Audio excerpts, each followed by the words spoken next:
Good morning, everybody, or good day, and welcome to another of the Nautical Institute's technical webinars.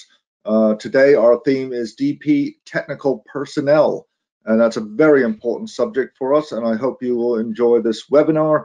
My name is David Petraco, and I am from the Nautical Institute's headquarters staff in London this morning. I'm joined here by a very excellent panel. We have John and Kasim, also from our headquarters in London, and we're joined by Captain Charlie from Melbourne, Australia. Good morning, gentlemen, and good evening, Charlie. Right, they'll all be introduced in due time, but before we do that, let me just make a few introductions. First of all, I hope that everybody is familiar with the Nautical Institute, but if not, we are an international professional body. Our main role in life is to help our members develop professionally and help the industry. We do that by representing our membership's views in industry fora. We have a seat at the IMO, at IALA, and other such organizations. And it's all about sharing information. We're a professional body. We talk to each other. We're a collective organization. We share ideas, and that helps us build best practice and good practice to share with everybody. And why do we do this? Why do we share this information and try to learn from each other? Well, we believe that professionals, those who continuously upgrade themselves, professional development, lifelong learning, they make better decisions. Now, those better decisions might be about safety, of course they are, but they might also be to improve your commercial operations and even make better decisions in your private life. So it's all about making better decisions. Today we will hear about a new scheme designed for DP technical personnel, and that is because the decisions that they make in this safety critical operation of dynamic positioning is so important and therefore is worthy of a qualification. So before we go much further, I will just introduce a few house notes. This webinar is interactive, and we do look forward to hearing your questions, and we'll try to get to as many as possible. Your microphones and cameras will not work, but you can type in a question, go to the control panel, go down to the questions area, type in your question, and make sure you press the send button, and I will do my best to deal with those. There are also a number of handouts that you can download. They're in the handout section. There are 3 of them. 2 pertain particularly to this scheme, so you can download those. And the third is about a little bit of background on the presenters in our panel today. When the webinar is over, you will be asked to participate in a little pop-up survey. We would appreciate if you do that. It helps us improve our delivery. Probably 2 to 3 hours after the webinar ends, you will receive an email saying thank you for attending the webinar, and in that email will be a link to a personalized certificate for you to download or print or whatever you want to do with it. You're very welcome to that. This webinar is being recorded, and probably by the end of business day tomorrow, it will be posted on our YouTube channel on YouTube. Just search for Nautical Institute and it will be there, and please share it with your friends and colleagues. And you are not alone. There are probably about 650 people now in the audience. And so I would ask you, when you do give a question, please be as succinct as possible so that we can deal with them in good time. So those are the housekeeping notes taken care of. I would like to introduce our CEO, Captain John Lloyd, Fellow of the Nautical Institute. John has had an illustrious career, both as master and pilot. He's then dedicated himself in the field of training and education, and now he brings all that to bear as CEO of the Nautical Institute. So it is not surprising that he is going to be an excellent person to introduce this scheme, which is both practical and within the best practice of education and training. So, Captain John Lloyd, I will hand over to you, sir. David, thank you very much indeed. Thanks for the introduction, and thanks to our global community for joining us today. I'm looking forward to explaining a little bit about how we develop this scheme together. We will be accompanied by a few slides. Thank you, Charlie. And what I want to do, just as we get going, before we look at the intricacies of the scheme itself, is to talk about the governance arrangements around the creation of qualifications and schemes within those offered by the Nautical Institute. And the key governing body for us is called the Dynamic Positioning Training Executive Group, or DPTEG, as you will hear it frequently referred to. And this group provides the management and oversight to the schemes, and is drawn from industry, as I'll explain in a moment. But it's an important function because the DPTEG group is there entirely to ensure that the scheme continues to meet industry needs, and that it draws upon the right range and the right skills within the stakeholders to enable us to do that effectively and consistently. So we do have representation on DPTEG from expert training providers all around the globe. Many of you who know the scheme will know that we have between 90 and 100 approved training centres, and so it's important to draw upon that expertise. So they're represented at DPTEG, trade organisations and professional bodies, and we'll come to the detail on the next slide. But it's there to evaluate the effectiveness in providing the offshore industry with competent DP personnel, and helps us to make decisions for the continuous improvement of the DP training schemes, including issues around the criteria for certification, competency, training support, and revalidation, and so on. So just to give you a real insight into the global representation that's provided to DPTEG. And I'm really grateful to these organisations who give freely of their time to ensure that we maintain the high international standards that we're trying to do. And their names are on the screen in front of you, and most of you will be very familiar with them. The International Chamber of Shipping, the International Marine Contractors Association, the International Support Vessels Association, the Oil Companies International Marine Forum, and as I mentioned before, representatives from the training centres, clustered into 3 regions: the Americas, Europe and Asia, and the group is chaired by the Nautical Institute, and we have our administration staff partaking in those discussions as well. So that's the insight to it. But what I'd like to talk about just before I hand over to our specialist in this area is to talk about the process of developing a standard. The Nautical Institute has got a wealth of industry knowledge, but we cannot have sufficient knowledge in every single field to decide everything on our own. And it's important we don't decide everything on our own. So what we do is to follow the circle, starting at the top here, to identify the right industry standard that industry is looking to for guidance. And in this case, it's a document from IMCA, IMCA M117. And we take that standard and we use it as the foundation for a range of industry consultation processes to make sure that we've got a shared understanding of the interpretation and the application of that document. We will then build the framework around a qualification that matches the standard. And once that process is complete, we will take it to DPTEG for further discussion with a recommendation. It will come under close scrutiny from all of the stakeholders that we identified in the previous standard, and subject to the right levels of agreement, it will be put in place. And that's what's happening with this particular pathway from next month. And we will then have a process of ensuring that the delivery and the people who are seeking certification through this pathway are compliant with the scheme, and those centres which are approved are accredited. So that's just a little bit about the governance and the understanding of how we go about it, and to show that there is a lot of international rigour that goes around how we prepare for these things.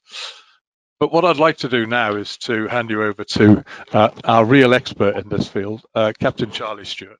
I'm very pleased to welcome him. Captain Stewart is the representative on DPTEG for ISOA. He's been a technical representative on DPTEG for 8 years. He played a leading role in the development of the new technical scheme. He's an approved NI instructor for the existing course for technical staff, and is also an approved Wärtsilä hardware and software instructor. Charlie, a warm welcome to you. Would you please take us through the detail of the scheme? And we look forward to hearing from you. Thank you. Thank you, John, for that introduction, and I'm delighted to speak on behalf of DPTEGs with the Nautical Institute's new scheme. So this webinar is some guidance on the new certificate scheme. The new certificate scheme called Nautical Institute Training and Certification Scheme for Key Technical DP Personnel, the DP Vessel Maintainers course, DPVM for short. The Nautical Institute created the certification scheme at the request of flag state, offshore industry, wind farm industry, to provide a global standard of training courses for DP technical personnel.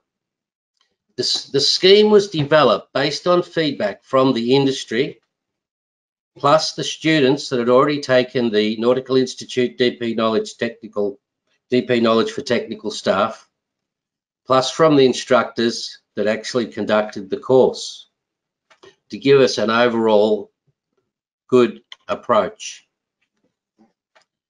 Next, we'll talk about the scheme, about some of the objectives of the scheme. The certification scheme has been developed to cover IMCA 117, the training and experience of key DP personnel. And it's in section 6.4, training courses for technical personnel.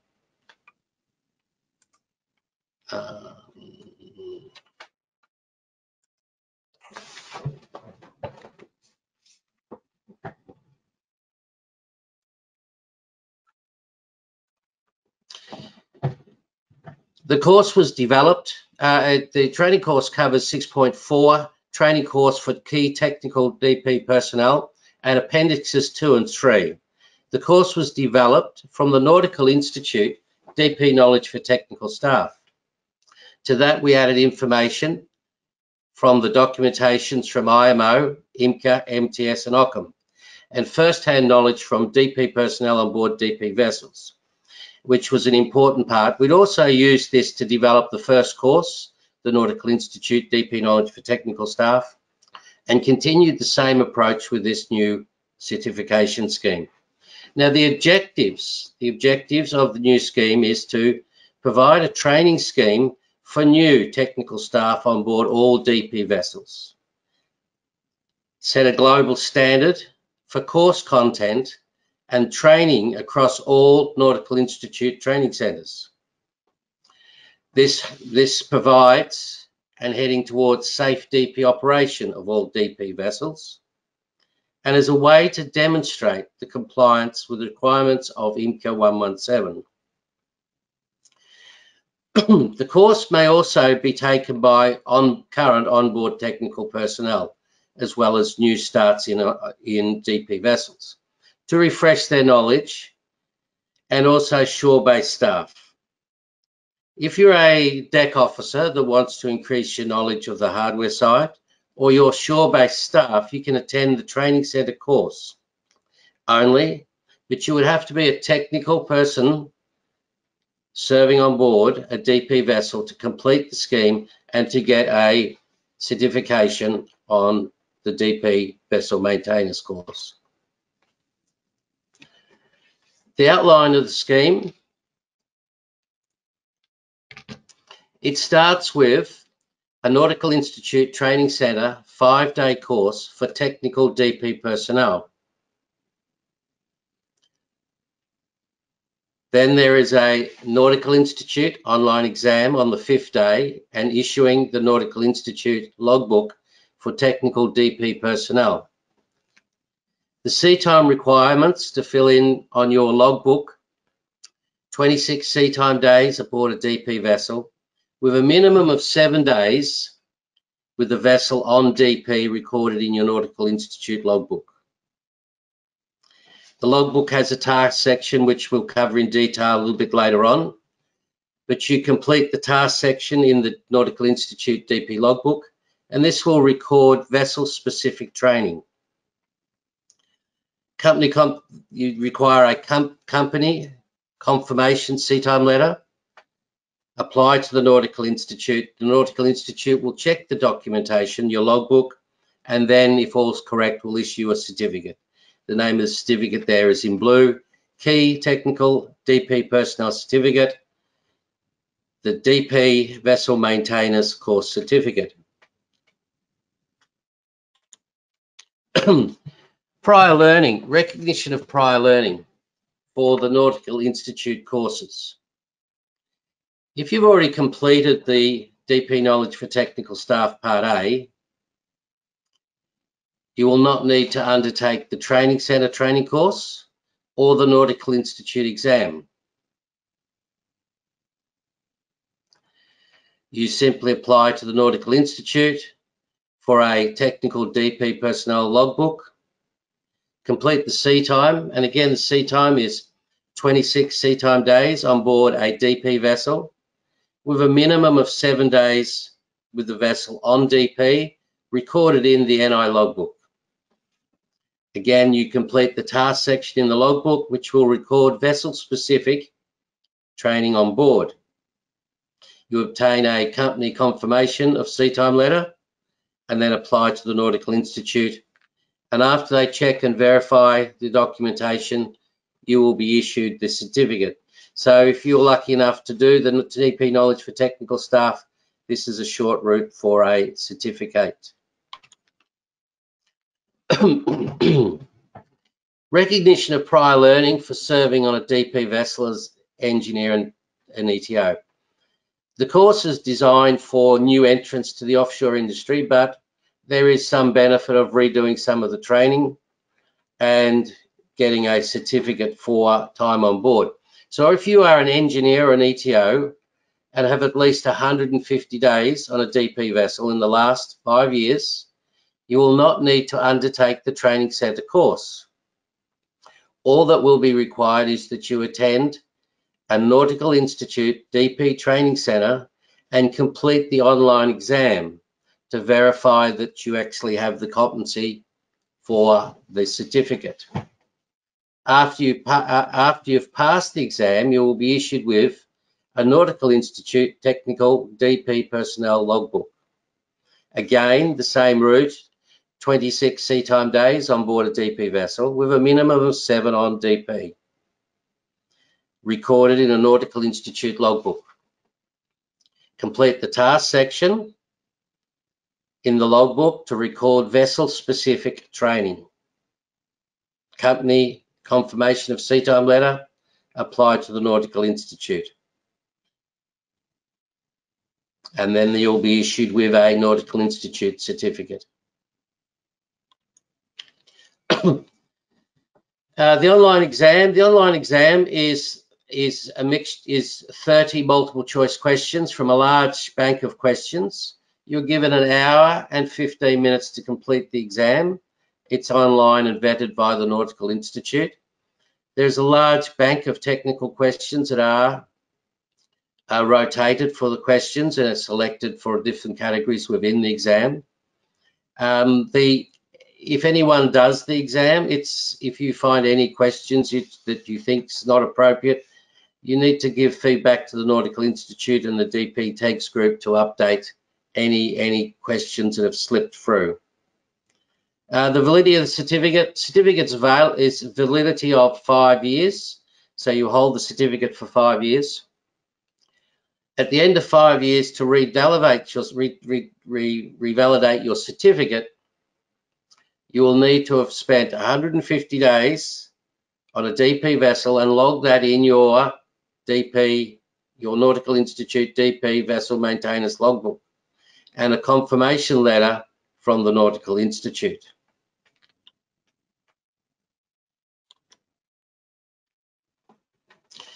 The DP vessel maintainers logbook.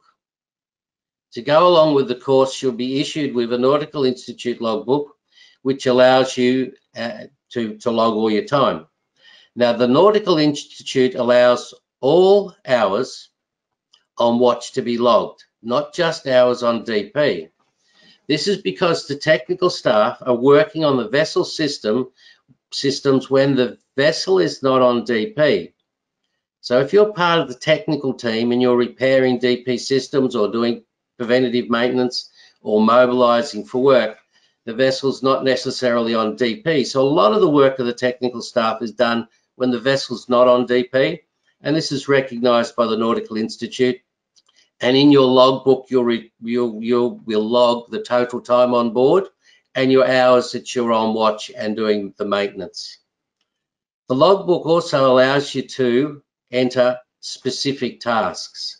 So you log all your hours that you've done on watch, plus then you can add on top of that if you're doing specific tasks, FMEAs, annual trials, mobilizations, diving, etc. This will give you a good build up a history of the work that you've been doing whilst you've been offshore. The task section of the DP logbook. The logbook contains a task section to be completed in the 26 days on board the DP vessel. It's fairly large and it goes through all the different systems on board the ship. Now, the task section should be completed at the same time as vessel-specific training, drills, vessel familiarization, and the monthly PM checks. There is no need to do the task 4 times. As long as the task's done once, then you can be signed off. So planning on doing the task section for new staff on board can easily be worked in with the daily routine of the ship and the familiarization. That task section is going to be quite handy if the company's familiarization for the technical staff doesn't cover all the items. This will actually cover the important steps that's required.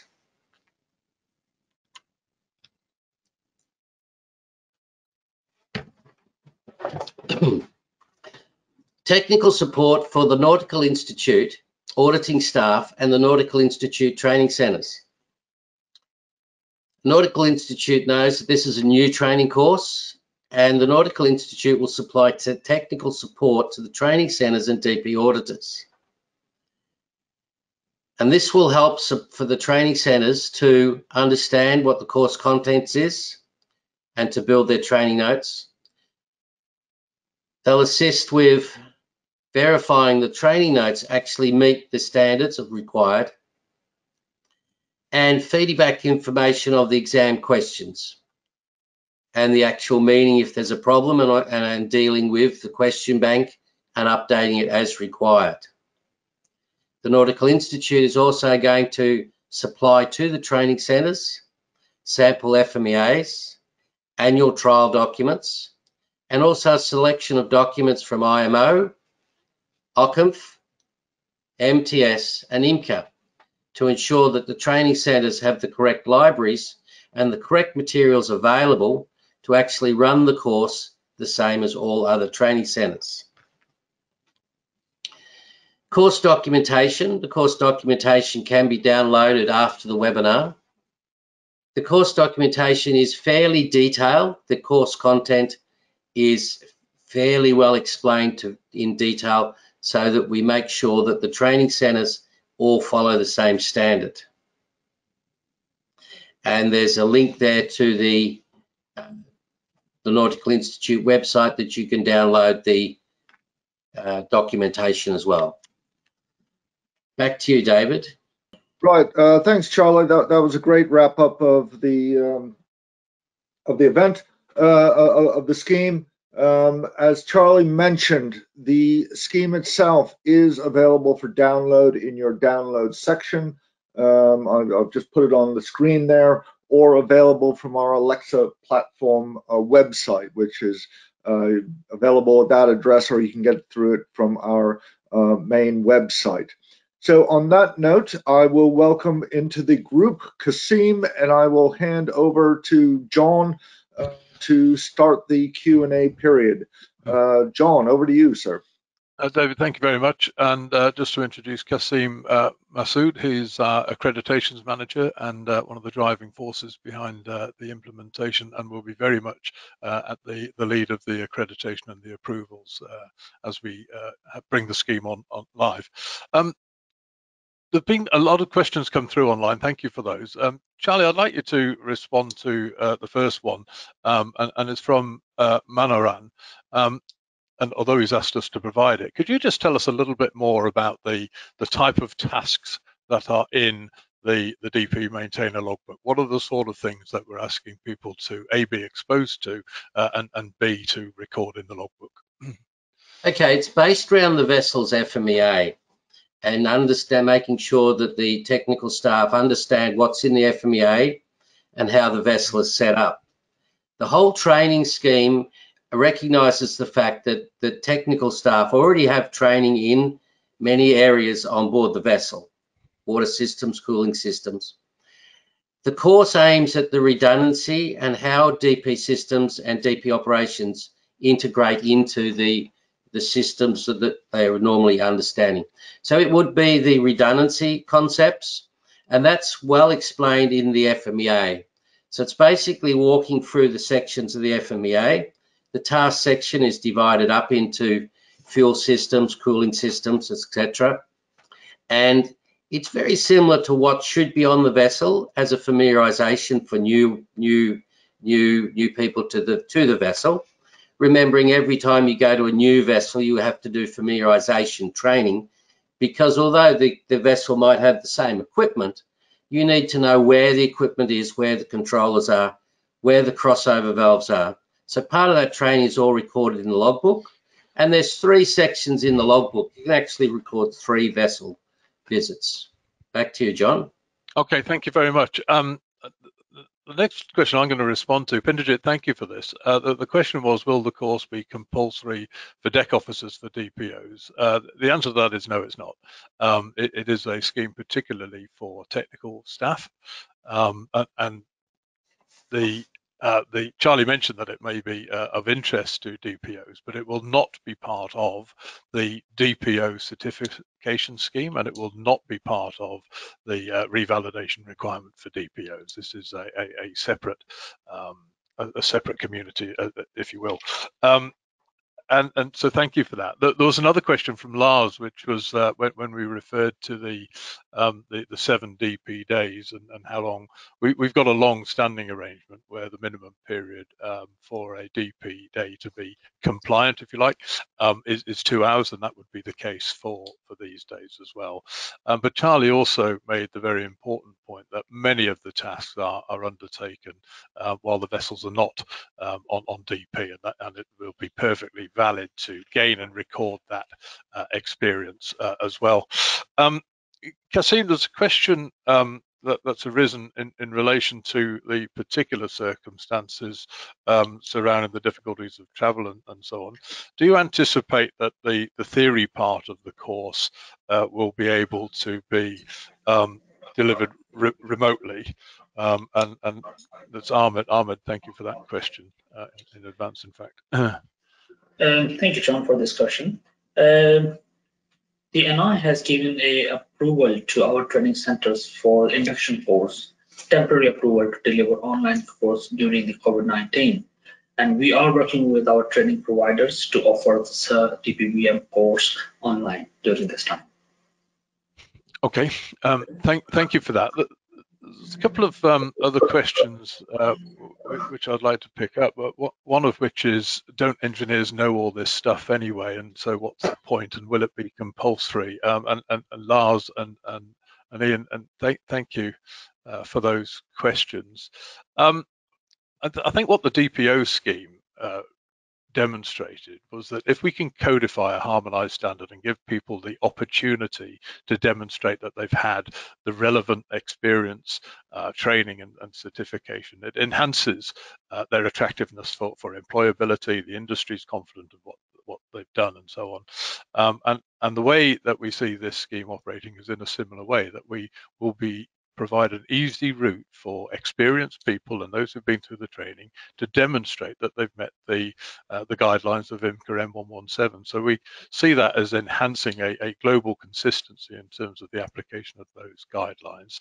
In terms of it being compulsory, it's up to employers to decide who they would like on board their ship. So it's not for the Nautical Institute to determine that being compulsory or otherwise. So thank you for those questions. I hope hopefully that that addresses those issues.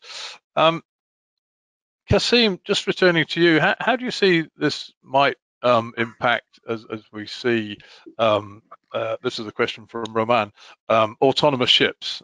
People are talking about autonomous ships. Autonomous ships are under development. Is there any correlation between this qualification and autonomous ships? There's no direct collaboration with this scheme and the autonomous. We are working very closely with the Mass Regulatory Working Group to develop a separate scheme for the autonomous uncrewed vessel, which is under development and almost in intermediary stage of the scheme. But the direct link with this DPVM course to the autonomous is not direct link to that. Okay, thank you. Oh, they're coming thick and fast for you, Kasim. There's a very interesting question, Cynthia. Do you think that we might be approving training centres, Kasim, that are not already approved for the DPO scheme, and that wish to concentrate specifically on the technical side? You mean only for this course, or including induction simulator course? So the training providers who are already approved for the induction simulator course, which is a benchmark for our approval, of course they can apply to us and we can accredit for this scheme. The training center who are not approved for induction simulator course, we do not normally approve training center or for specific one course. Okay, and so thank you for that. We'll see if that becomes an issue that we want to explore more deeply if there are specialist engineering training centres. So yeah, the door's not closed, but at the moment that's where we stand. Thank you for that. Charlie, technical question. 30 multi-choice questions. Thank you, Kate, for the question. What's the pass mark? 80%. 80%. Okay, thank you. I'm not going to try and work that out on the hoof. So thank you. Thank you for that.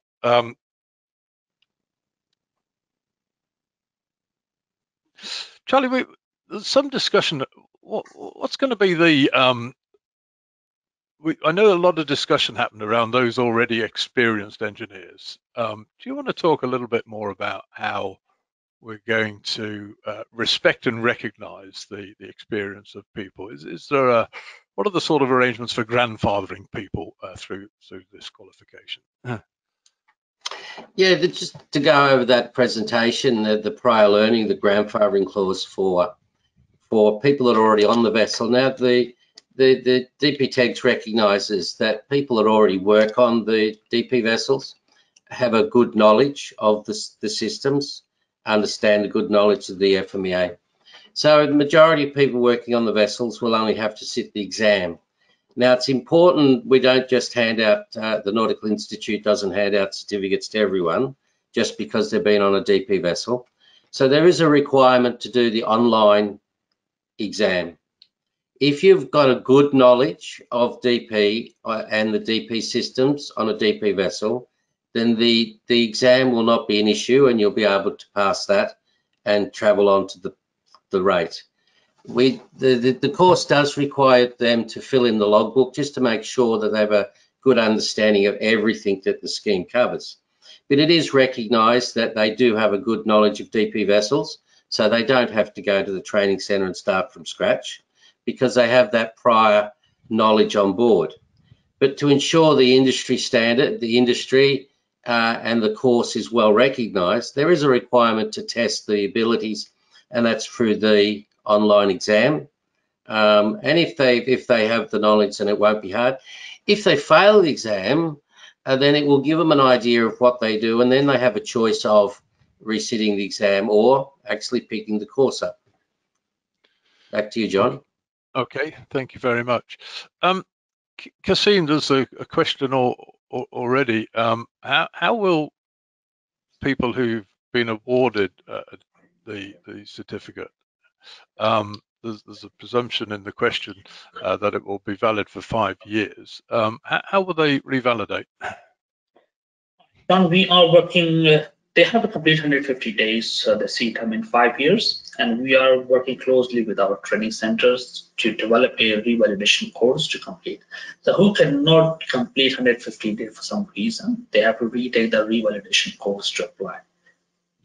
Okay, so there will be the experience route. I just wanted to mention one more point here. I think the 150 days is not very overly demanding in 5 years. So this is but we are working closely with training centers to develop a revalidation course. Okay, thank you for that. Charlie, I'm not sure if you touched on this before. I've got a question from James, who's master in DPO, who's already attended a technical course, a maintenance course. He wants to know if he could get both certificates. What's your view on that? Yes, the design of this certificate is only for technical staff. So it's only for the technical personnel on board that's actually serving on a DP vessel in that capacity. But the course, as we found with the Nautical Institute DP Knowledge for Technical Staff, Part A, is very good for DPOs to give them that extra bit of understanding on the little bit of interface between engine control systems. So it is good for DPOs to have. As you said before, it's not mandatory, but they can only do the training course. They can't go any further. This one is purely and simply for the technical staff for the issue of certification. Okay, thank you for that. And going back to the task book, who will sign off sort of compliance or that witness that the person completing I hesitate to call them a trainee because they're experienced people, but the people completing the logbook, who will sign off that that task has been done to an acceptable standard? That will fall into the hands of the chief engineer to ensure that the logbooks are completed correctly on board his vessel. Yep. Okay, thank you. Kasim, what would be the arrangements for the online exams? Will there be a fee for those? John, we are working very closely with our providers to offer the DPVM online course. Of course, there would be a fees, and mid of this month we will announce the fees on our website. Okay, so we expect to announce the fees later this month. Yes, please. I know a lot of work's going into to recognise that this is important, that we don't add, particularly at this time, an additional burden. But clearly there are some costs with running the scheme. And what about the logbook? The logbook. I mean, the existing DPO logbook is £80–90. What about the logbook for this scheme? For this scheme, we start the logbook price is almost £45. We're not overly good, keeping the same price that we have for the DPOs, but for this scheme, we'll start with the £45. Okay, thank you. Those were questions from Ruslan and others. A question from Simon. Charlie, is the DP logbook for technical personnel different from that used for DPOs? Yes, in regards to the task section. So it's quite dynamically different, whereas the DPO is a set time on board and a set of tasks for DPOs. The logbook for the technical staff actually records the sea time differently in a log format, where you make one entry when you're joining the vessel and ending the vessel. So it gives total time on board, and then it gives an unlimited amount of space where you can record all the specific tasks you do. So if you were involved with and you wanted a record of doing a mobilisation or a FMEA, you can record a line for each one of those items. So you can write in a fair bit of detail in the logbook. So it's done in two ways. One is being the total time on board, and then another entry as if it was like a deck logbook or an engine room logbook, you can continue to fill in as much information as you like. On the task section, obviously the task section is completely different, but overall the logbook looks the same. Introduction, sea time record, task section, sign off, suitability to hold a watch or to hold the certificate of the DP maintainer. Thank you. And going back to the exam, is the exam? So this is a question from Raphael. Is the exam based on technical knowledge only, or is it around documentation and administration? It's the exam will cover the whole of the course. So if you have a look at the course content, that shows you what's in the exam. And there's anything to do with the the technical operations of the vessel. There is some base theory on how the position references work, what's likely to be seen on the DP screen. The course content does point out to what the exam will be. And to answer your question there, yes, it covers the documentation, but not in detail. So we would like the engineers, technical personnel on board, to know that there is a document from IMCA and MTS that deals with FMEAs and FMEA gap analysis, and also from OCCAV, new document on FMEAs and testing of vessels. So the crux is we would like the technical staff to know what the documents are, but not actually questions on the contents. So you don't have to learn them word for word, but you might have to identify a document and what it's for. Okay, thank you for that. Kasim, I've got a question here about the entry requirements to the scheme. It's a question from Thanol. Do you need to have an STCW engineer or an ETO license to enter the scheme? To enter the scheme, of course, they can complete the course, but before applying to the scheme, they should have STCW qualification. Okay, so and there's a similar question about deck officers then, which can they do the course? And I think we've clarified that yes, they can do the course. Yes, there's some good knowledge in that to improve their understanding as part of their professional development. But it's very unlikely they would be compliant with the needs for the award of a certificate. I think that's where we are, unless they were dual certificated or something like that, and completing that role. Here's a question, Charlie, a good bit of detail, I think. What about if the chief engineer's doing the program? Who's signing off his experience in the logbook? Would that be the master? At the moment, the chief engineer can do that for the interim period. And it would have to be we have space there that another watchkeeping officer can do it as well. Okay. But to kick off the scheme, the chief engineer will be able to sign off his initial time, given that we have the online exam for competency, and we're basing it on that the officer has been on board. And as time goes on, it'll be more and more the new entrants. So obviously that will fall into place. Yeah. Yes. Kasim, I'm not sure if you want to answer this or for Charlie. It's from Alejandro. Will there be an introductory training course for beginners?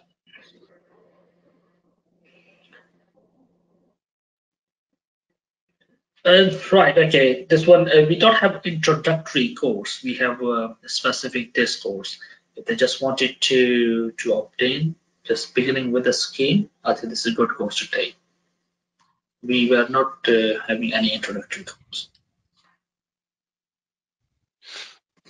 Okay, thank you. Charlie, anything to add to that? Yes, the course is designed.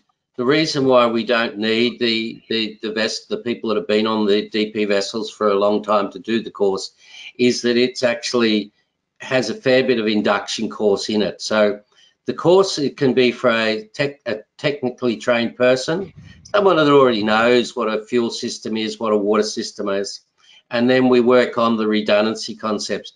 So we do start with not, I wouldn't say a low knowledge, but I would say a low DP knowledge, and bring up from there. So that the people can, the technical staff can come in with very little DP knowledge, complete the course, and get all the knowledge on redundancies and FMEAs and everything else during the course. Okay, thank you. Perhaps, Charlie, you could comment on this one as well. It's a question from Stephen.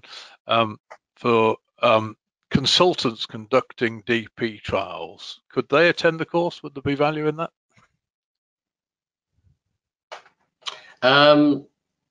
Having been involved with the development of the course and teaching the DP knowledge for technical staff, the physical course is actually quite good for anyone involved with DP. So I would personally recommend the old DP, the old technical course, and the new one for anyone who's involved. Management gives them a good understanding of what's on board the vessel's redundancy, all the way through to the people that are doing audits. Although people are doing audits will already be covered under extra training, and they will always, they normally be fairly qualified and have fair experience. And there's also the IMCA courses for DP authorities and auditors as well. So it's not trying to take over from any other course for auditors. But if an auditor was new, I know a lot of new people into the industry for auditing, and the course would actually help them and give them a little bit more background knowledge.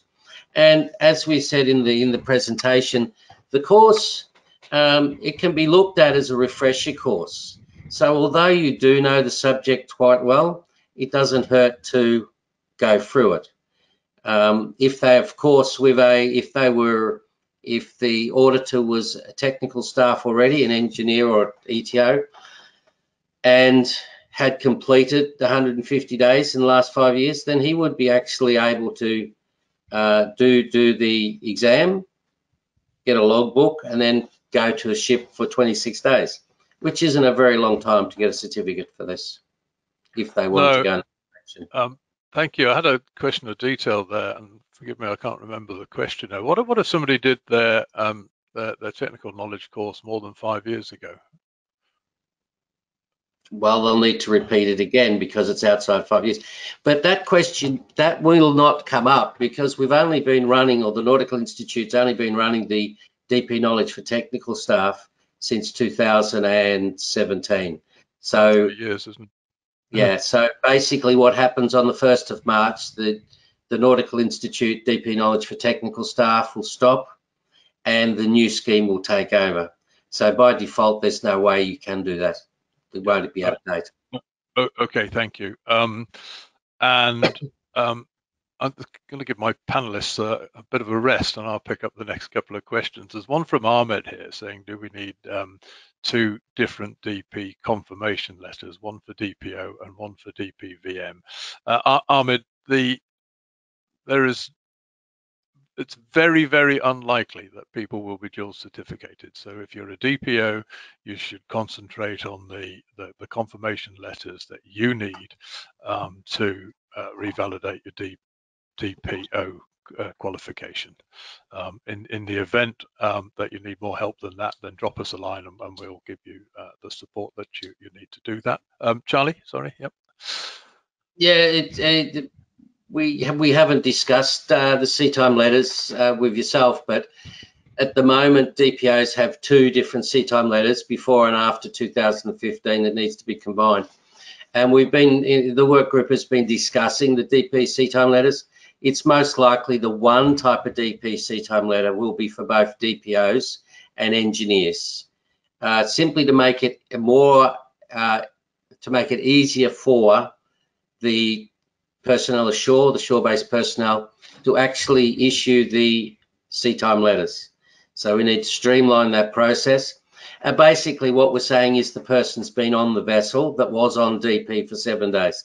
So they're verifying employment records and the person was there. The rest of the rest of it's done by the Nautical Institute. Okay, thank you for that. Anthony, you asked for confirmation around whether the courses will be offered online.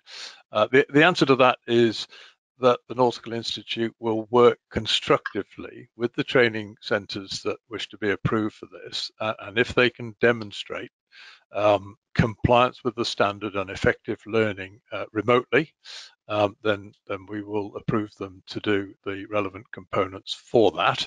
But it's all about the effective learning, and clearly we haven't started that process yet, but we will be working diligently to make sure A, we can maintain the standard, and B, provide as much flexibility in the learning solutions as we possibly can. It's difficult globally. It's going to be difficult globally all year, but it is important that we make sure that we maintain the standard there.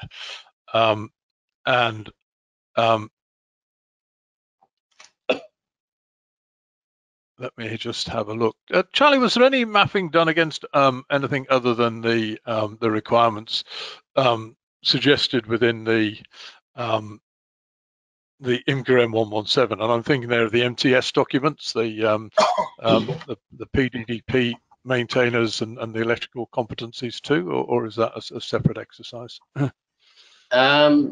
Actually, the development of the Nautical Institute DP Knowledge for Technical Staff and this one has been fairly extensive. Because we were starting a new scheme, we went right from the bottom. We went from the chief engineers, what they require on board. We went through every IMCA document, and we went through every MTS document.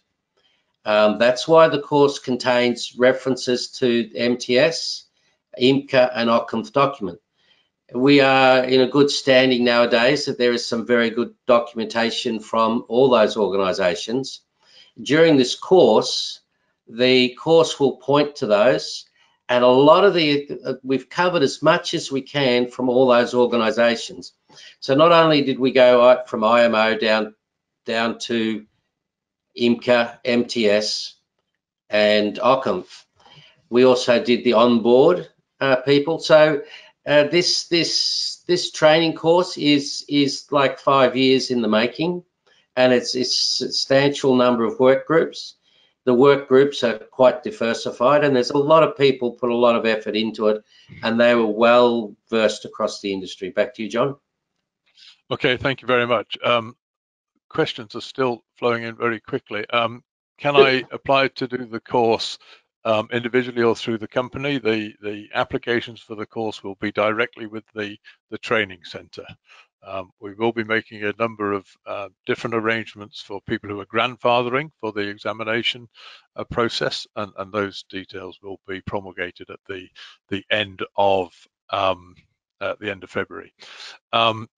And Kasim, will engineer cadets be able to start the course in the same way as deck cadets can for the DPO scheme? Yes, John, as I mentioned earlier, anyone can take this course, but to complete the scheme, they should have a CCW qualification and the sea time. So there's no harm to start the course. So they can start, but they would need a certificate.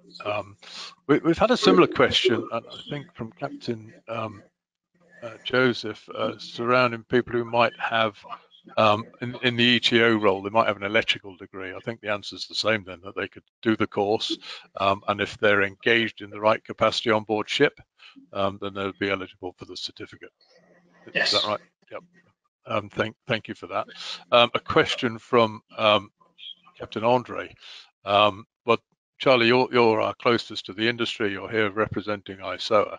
The question is, when is this course going to become compulsory within the industry? The answer to that is it's not going to become compulsory. Okay, it was never introduced to become compulsory. It was introduced to give an option of a standard qualification, or not a standard qualification, a standard course content. As you know, there's many DP technical courses out there, and they vary from 2 days to 3 days to 4 days. And it's very hard for a company to look between all of them. So the qualification would actually add to someone looking for work and give a globally recognised standard of training. But at this stage, it's definitely not ever going to be compulsory. Okay, thank you. There's one here which is, during the, and I think it's a broader question than the engineering the technical staff scheme, and it's from Vinicius Santos. How has the pandemic affected the training schemes, and what's the NI developed to mitigate these difficult times? I think I'm quite well placed to at least start that answer. We have extended the validity of all DP certificates to allow a longer period for people to make sure they're compliant with the revalidation, so they did not expire. We are continually issuing online certificates, and I know there's a lot of the DP team listening into this, so thank you all. It's been a huge amount of work, particularly where people in the middle of last year didn't submit their applications, and we are processing a large number of applications right now because of that extension to the validity of the certificate. So thank you to the DP certification team. We've also extended the period of validity for the training centres, that their accreditation, and we're doing some remote audit capabilities within that, and we have extended the scheme for compliance for initial certification from 4 years to 5 years. So we've taken steps on a whole range of practical ways to make sure that people are not disadvantaged. And we hope that many of those have been successful. But at the end of the day, it is also about ensuring that we've got a robust industry standard that is being delivered for the benefit of the whole community. And so thank you for all of those questions.